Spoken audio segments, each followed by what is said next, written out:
Hello viewers, I am Jitendra Singh from Government Senior Secondary School Jagaon district Ludhiana and you are watching today's lecture of physics.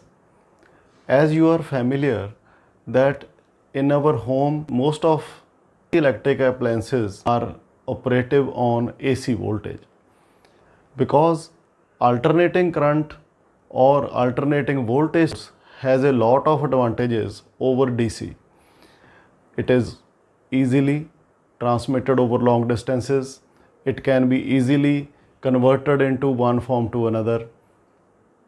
That is why most of our home appliances, whether it may be ceiling fan or your microwave oven, your television, electric press, most of these work on AC voltage because of its lot of advantages over DC. In this lecture, we will study that how alternating current gets affected when it is passed through a resistance. So, we will study the relationship between voltage and current when alternating voltage is passed through a resistive circuit, purely resistive circuit. You are familiar with potential difference also. It is that work done which is used to move charges between two terminals of the source. And electric current is the motion of the charges between the poles of a source. So in this lecture, we will study the relationship between these two, alternating voltage and alternating current, when alternating voltage is applied to a resistance. You are also familiar with the output of a AC generator. It varies sinusoidally as we have discussed in AC generator topic. The relationship of potential difference and current when AC voltage is applied to a resistor, an inductor, and also we will study that how these things are represented using a phasor diagram. What is AC voltage? The main electric supply in our homes and offices is a voltage that varies like a sine function with time. Such a voltage is called alternating voltage. So it is like that as you are seeing in this adjoining picture. The time is along x-axis and the voltage Vt is changing along y-axis. So over a one complete time period, which is given by capital T, the AC voltage alternates from positive to negative side. So this is why this voltage is called alternating voltage, because it alternates at half the time period. Here is the point. So positive to negative changes makes it alternating. So this concept was given by Sir Nikola Tesla. He is a Serbian-American scientist, inventor and genius which has done a lot of work on alternating currents and voltages. So he conceived the idea of rotating magnetic field, which is the basis of practically all the alternating current machinery.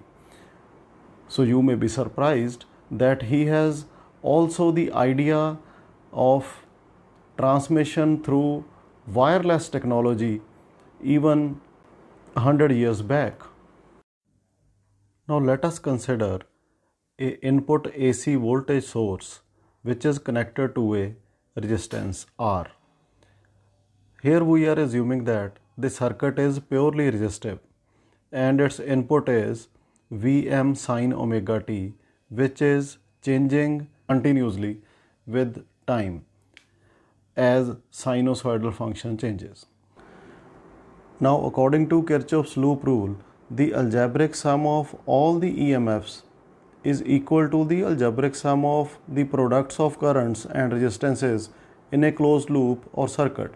Now we have to find the total number of EMFs in this circuit. So this circuit has only one source of EMF, that is Vm sine omega t, which was the output of our AC generator. So the voltage varies sinusoidally with time. So that was Vm sine omega t. So the total algebraic sum of the all EMFs will be Vm sine omega t. Now it is equal to the algebraic sum of products of currents and resistances. So we have to find the number of resistances in the circuit. So there is only one resistance connected in the circuit, which is R. So therefore the current passing is IR. IR is denoted because current is passing through resistance R. So the algebraic sum is equal to I times R. So we get Vm sine omega t equal to IR as our equation. From this equation, let us calculate I. We are dividing this whole equation with R. So we will get on the left side as I, on the right side as Vm over R sine omega t. So as R is a constant, therefore Vm over R becomes the peak value of current, that is another constant. So in a alternating voltage, as the wave is like this, so the peak point is a constant value. So we can replace it with Im. So we will get I equal to Im sine omega t. So now let us come to the phase relationship between current and voltage when AC is applied to a resistor.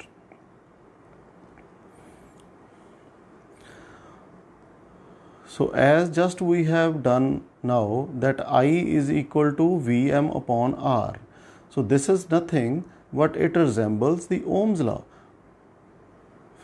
So if you take R to the left side, then it will become Vm equal to I into R. So this is Ohm's law. So therefore Ohm's law works equally for AC through resistors. Now let us study the relationship between voltage and current.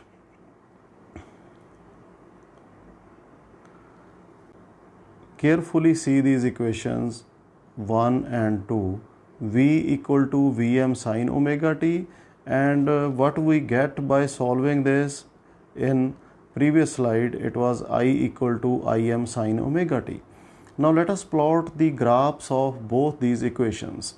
If we put the values of time, then we will get the equation of voltage as this solid dark black line.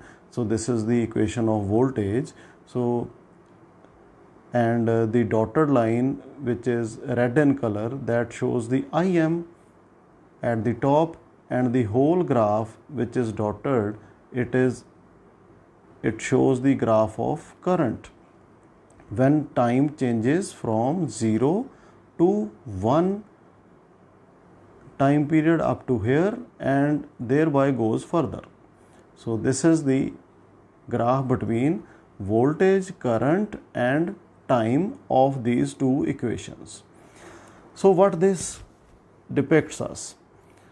So if you see, both of these graphs starts from 0 at the same time and they reach a maximum value at same time. Then they cross, means they alternates to negative side at the same time and again reaches at maximum on negative side at same time. So therefore the voltage and current are in phase with each other. So there is, or you may say, no phase difference between the voltage and current when AC is passed through a resistor. So we can say that the phase difference is 0.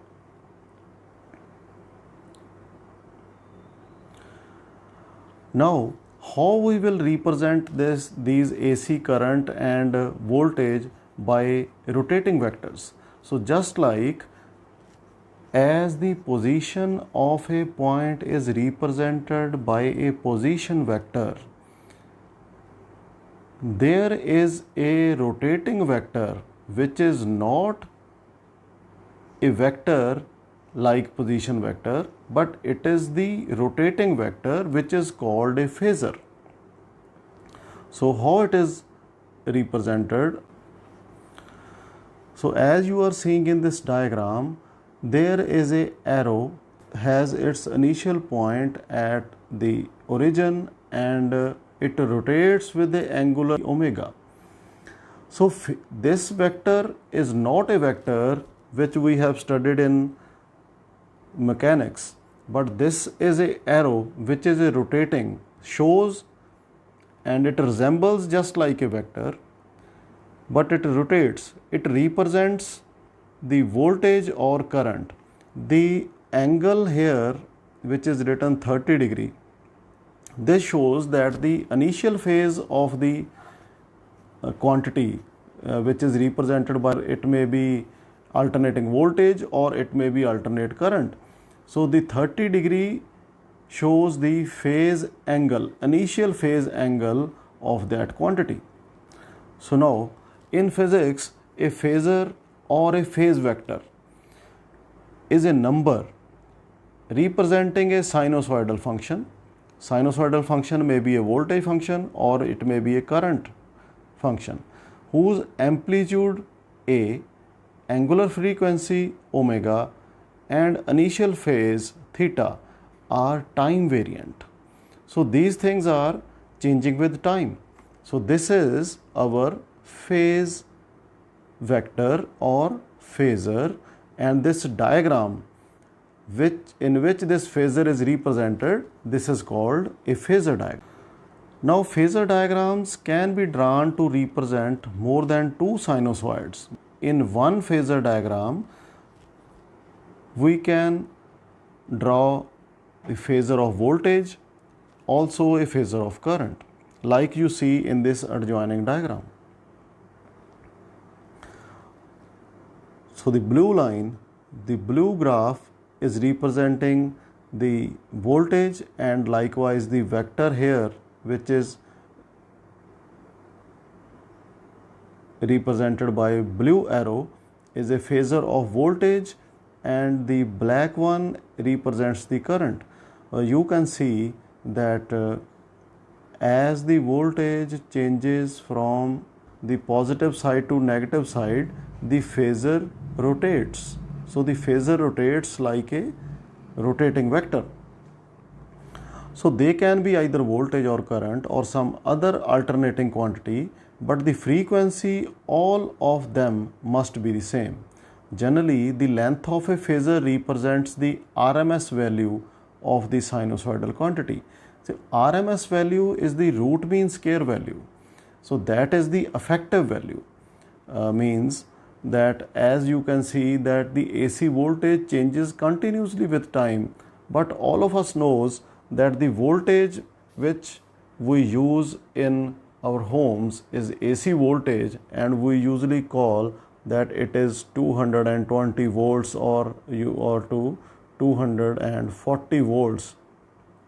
So what this 220 and 240? These are the RMS values of voltage that we use in our home AC appliances. Let us come to the second topic of our lecture, when voltage is applied to an inductor. So likewise, we will study the relationship of voltage as well as current when they are applied to a inductor. Initial voltage, which is the input voltage, is the same as we have discussed earlier in section. So V is equal to Vm sine omega t. Again, according to Kirchhoff's loop rule that we have studied earlier, the algebraic sum of all the EMFs, the value of E is here V is equal to Vm sine omega t. There is no resistance in the circuit. So if R is 0, therefore our right hand side of this equation will remain as 0. As R is 0, but as you know, when voltage applied to the inductor changes, so inductor offers a back EMF all the time, and this back EMF has the value L di upon dt. So because it is in reverse direction, so this will come with a negative sign. In this equation, let us divide it both sides by L. So we will get V upon L minus di upon dt equal to 0. So coming to the next slide. So V upon L minus di upon dt is equal to 0. This was our equation. Taking V upon L to the right side, so you will get di upon dt is equal to V upon L. Now putting the value of voltage, which is our alternating voltage Vm sine omega t. So put this value, and now integrating both sides, dt will be cancelled and we will be left with integral of di equal to integral of Vm sine omega t upon L times dt. Now coming to the next slide. So di is equal to Vm over L. Vm over L is taken outside because it is a constant quantity. Vm is the maximum value, peak value is also constant, and the inductance of the inductor is also constant, so therefore it is taken out of the integral. So in the next step, the integral of di becomes I, and coming to the right side, the integral of sine omega t dt is minus cos omega t divided by omega, plus we will be here with a constant c. So on the left side, I is equal to Vm over L omega. Omega is taken outside the bracket, and minus cos omega t plus 0. Why c is 0? Because the integration constant has the dimension of current. So as the dimensions of this constant is of current, therefore it is time independent. So as it is time independent, since the source has an EMF which oscillates symmetrically about 0, the current it sustains also oscillates symmetrically about 0, so that no constant or time independent component of the current exists. So as there no component exists which is time independent, so therefore the integration constant comes to be 0. So now coming to the bracketed part, minus cos omega t can be written as sine omega t minus pi by 2. So if we see the quadrants, minus cos omega t, how can we write it as sine omega t minus pi by 2? So if our current has a phasor here and this angle was omega t, then omega t minus pi by 2 lies somewhere here in the fourth quadrant. So in the fourth quadrant, sine is negative here. So as the sine is negative, so sine omega t minus pi by 2 lies in the fourth quadrant, or we can write it as minus cos omega t or vice versa. So therefore the bracketed quantity minus cos omega t can be replaced with sine omega t minus pi by 2. So therefore our equation becomes I equal to Im. Im is Vm over L omega sine omega t minus pi by 2. Now you can see I equal to Im sine omega t minus pi by 2. Now we will compare this equation with the equation of voltage. So coming to the next slide, we will check the phase relationship between potential and current, that is AC potential and AC current. So our equation of potential was Vm sine omega t, and that of current which we derived just earlier, just now, is I equal to Im sin omega t minus pi by 2. So you can see in this phasor diagram that voltage has a phase angle of omega t and the current lags behind the voltage by pi by 2. So this voltage and this current, they both has a phase difference of pi by 2. So clearly, as you can see from this diagram also, that the voltage wave is this blue one, and it changes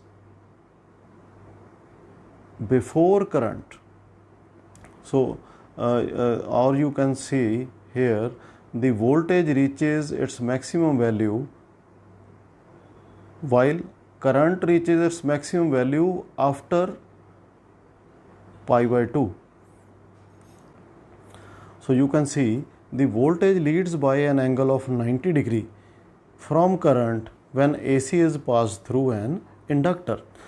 The quantity omega L, it is known as XL. So XL is the inductive reactance of the circuit.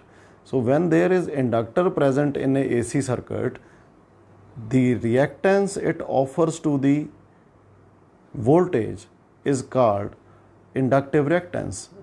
So this is how we can calculate the phase relationship between voltage and current when AC is passed through an inductor. Now coming to some questions. So first question is, as the sum of instantaneous current values over one complete cycle is 0, does this mean that the average power consumed is also 0? So you know that AC voltage alternates with time. So half of its values are positive and half are negative over one complete cycle. Then can you say that the average sum of these values, they will add up to 0? So this is the question. The sum of instantaneous current values over one complete cycle is 0. Does this mean that the average power is also 0? So the current varies sinusoidally and has corresponding positive and negative values during each cycle. As you can see in this diagram also, the plus values and negative values, they will add up to 0. So also according to Joule's heating relation, Joule's heating relation was H equal to I square RT. Heat is directly proportional to the square of the current, as you can see in the relation. So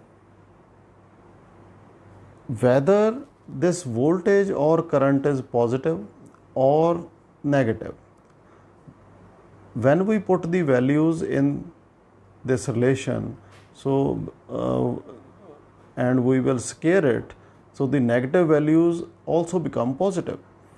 So whether the current is positive or it is negative, there is a positive result. So thus there is Joule's heating and dissipation of electrical energy. When electrical energy is passed through a resistor or any other circuit, the current shows heating effect. So therefore the power consumed is not 0. So it is never 0. Coming to the second question. So this is the example 7.2 of NCERT book. A pure inductor of 25 millihenry is connected to a source of 220 volts. So our inductance is 25 millihenry and the voltage applied is 220 volts. Find the inductive reactance and RMS current in the circuit if the frequency of the source is 50 Hz. So we are given with inductance 25 millihenry, voltage 220 volts, and frequency as 50 Hertz. So inductive reactance, we have studied the formula XL is equal to omega L. Omega can be written as 2 pi times nu. Nu is the frequency. So XL is 2 times 3.14 is the value of pi. Frequency we are given to 50, and inductance is 25 millihenry. Milli means 10 to the power minus 3. So therefore 25 times 10 to the power minus 3 ohms. So calculating, we will get 7.85 ohms. So also we have to find the RMS current value. So therefore 220, we are given with voltage as 220, and XL we have just calculated 7.85. So thereby we will get 28 amperes as the RMS current. So in this way you can solve more questions from your book, and by solving you will get a full clarity of the concept. Now I hope that you have enjoyed this lecture and taken the knowledge of how voltage is applied to a resistance and inductor, and what are the phasors, phasor diagrams, and how these are used to calculate the relationship between voltage and current and various other alternating quantities which we study in our course. So thank you very much for attending this lecture. Have a nice day.